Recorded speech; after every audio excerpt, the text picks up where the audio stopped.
j'espère que vous allez bien. Du coup, aujourd'hui, je vous prends avec moi pour aller faire le test de français. Donc, direction Auch, vu que c'est là que j'ai trouvé une date la plus proche et qui me convenait par rapport à mes horaires. Du coup, voilà, je vais passer le TCF Canada. Donc, voilà, j'ai rendez-vous à midi, enfin midi moins le quart.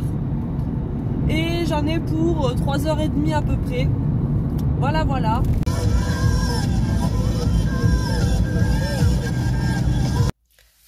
Bon, après une quarantaine de kilomètres de champs, de villages en pierre et de champs, me voici au cœur du Gers. Je stresse un petit peu. Non mais c'est ouf. Je suis française, je parle français, donc je me dis il n'y a pas de raison que ça se passe mal. Enfin, voilà. Mais je déteste les examens, encore plus les oraux, et je gère mal mon stress dans ce genre de situation. Du coup, voilà. C'est pas tant l'écrit qui me stresse, mais du coup, voilà, je sais que j'ai un entretien oral et qu'en plus de ça, c'est ça qui compte. Parce que du coup, comme je suis pas le requérant principal de la demande de résidence permanente, du coup, c'est mon mari. Donc moi, en tant qu'épouse, je dois prouver mon niveau de français uniquement à l'oral. Donc pour le TCF Canada, enfin en tout cas là où je le fais, on n'a pas le choix de choisir les épreuves. Donc du coup, je suis obligée de faire toutes les épreuves. Bon, au moins c'est fait. Si jamais pour autre chose, on me le demande. Par contre, pour le TCF Québec, là, je pouvais choisir si je voulais faire que l'écrit ou que l'oral. D'ailleurs, il y en a un examen dans 2 jours, mais bon, en fait, comme je travaille, enfin voilà, c'était plus simple pour moi de faire le TCF Canada, et tant pis, du coup, je fais toutes les épreuves, ça prend 3h30, mais tant pis. Du coup, je vous reprends après pour vous dire ce qu'il en est. Je vais y aller. J'espère que ça va aller, je stresse. Allez, à toutes.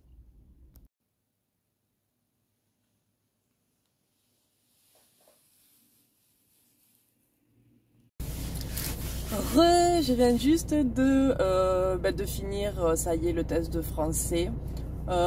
C'était long. Là, il est 16h moins 10. J'ai même pas mangé. D'ailleurs, je vais manger. Je m'étais pris un petit burger. Ouais, c'était grave long et c'était pas si simple que ça pour un français quand même. Hein. Après, même les filles, elles m'ont dit là-bas qu'effectivement il y avait quand même un certain niveau, que c'était même rare d'avoir le niveau C2 dans l'oral et l'écrit. Donc je vais vous dire, parce que du coup j'ai eu 2 notes, il y a 4 épreuves. Donc la première épreuve d'expression orale, si je dis pas de bêtises. Ouais. Expression orale, donc c'était l'entretien que j'ai fait en premier. Donc c'est un entretien où on parle. D'abord je me suis présentée. Ensuite c'était... Oui, du coup j'ai eu un bug. Donc oui, en premier en fait je me suis présentée pendant je crois 3 minutes. Donc voilà, j'ai dû parler pendant 3 minutes pour me présenter. Ensuite la deuxième partie c'était une mise en situation en fait. Donc du coup il y avait une situation, là en l'occurrence c'était genre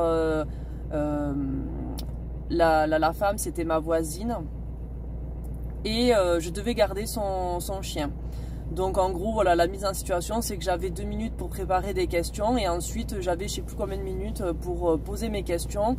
Je devais voilà, savoir quel animal elle voulait que je garde, combien de temps, etc. Enfin, en gros, voilà, je devais poser plusieurs questions pour me renseigner sur son animal, etc.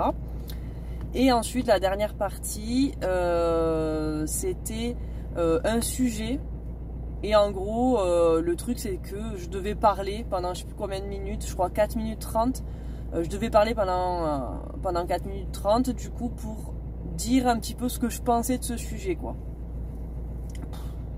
C'était c'était la galère un peu, enfin bon bref. Donc en gros le délire c'est que elle m'a laissé parler et si jamais il y avait un moment donné un blanc que je savais plus quoi dire, elle venait pour poser des questions, pour essayer de m'aiguiller, pour essayer que je parle davantage quoi. Du coup, je sais plus où j'en étais, mon mari m'a appelé entre-temps. Donc pour la première épreuve, quoi, donc l'expression orale. Donc la femme elle m'a dit qu'elle m'avait mis elle la note de C2, donc la note maximale, je suis contente. Par contre, c'est pas ma note encore définitive parce qu'en gros l'entretien il était enregistré, donc ensuite il faudra qu'un autre examinateur note et ils feront la moyenne des deux. Donc en gros voilà, donc j'aurai la réponse dans une dizaine de jours. Ensuite j'ai eu du coup l'épreuve de compréhension orale. Donc là c'était avec les écouteurs sur un ordinateur, on entendait des discussions ou des messages vocaux. Et en gros voilà, il y avait des questions avec réponse A, B, C, D ou je sais pas quoi. Et voilà, fallait répondre en fonction de ce que tu as compris, de ce que tu entendais. Mais c'était pas si simple que ça en vrai. Franchement, j'étais surprise. Il y avait des fois, la formulation de la question et les réponses qu'il y avait, ben, des fois, tu pouvais hésiter entre deux réponses, quoi. Enfin bon, bref.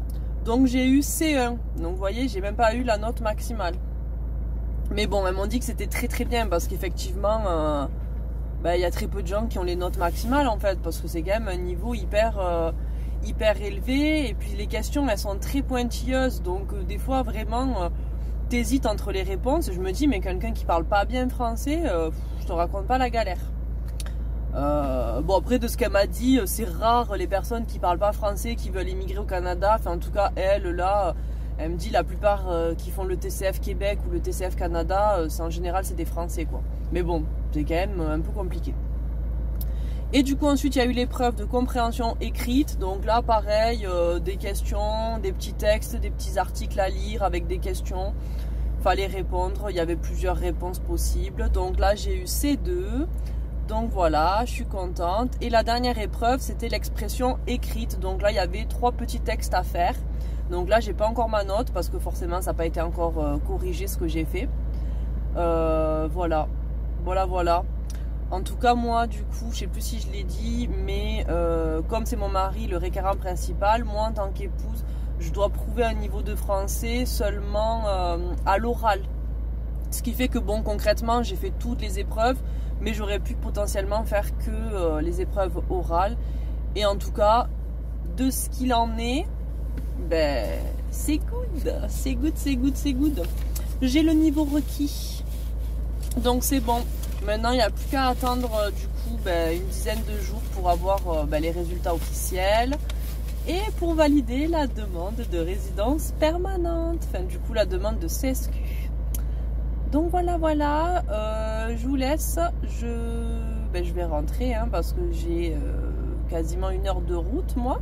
Là, à l'heure où je vous filme cette vidéo, j'ai toujours pas posté ma dernière vidéo où je vous annonce qu'on a été sélectionné.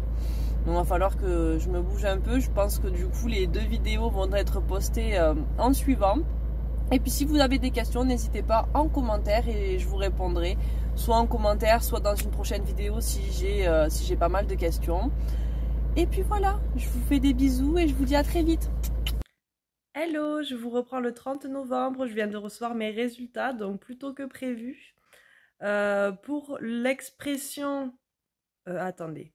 Pour la compréhension orale et l'expression écrite, j'ai eu du coup la note de C1, donc pas la meilleure note. Et pourtant, je suis française, donc c'est pour vous dire à quel point finalement, c'est pas si simple que ça.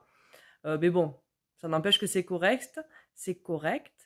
Et pour du coup l'expression orale et la compréhension écrite, du coup j'ai eu la note de C2, donc la meilleure note. Sur ce, je vais clôturer cette vidéo et je vais remplir ma demande sur Arima, enfin finir de la remplir parce qu'on avait commencé. Et je vous montrerai du coup dans la prochaine vidéo un petit peu tout ce qui est demandé pour la résidence permanente. Et je vous parlerai aussi des tarifs et de la somme astronomique que ça coûte. Enfin bon, après, tout est relatif. Certaines diront que c'est correct, d'autres diront que c'est très très cher. En tout cas, c'est un bon billet. Enfin, en tout cas, si vous partez pas seul, c'est une bonne somme. Voilà. N'hésitez pas à me dire en commentaire, vous, si vous avez fait le test de français, pas encore, si vous avez des questions, ou alors vous, justement, en tant que français, si vous avez trouvé le test dur. Ou d'ailleurs en tant qu'étranger, qu'est-ce que vous avez pensé du test? Moi je pense que si vous n'êtes pas français, ça peut être vachement compliqué quand même. Donc on se retrouve très vite. En attendant, je vous fais des bisous et si jamais vous pouvez me suivre sur Instagram, donc Famille Gala. Et je vous dis bah à très vite. Ciao ciao.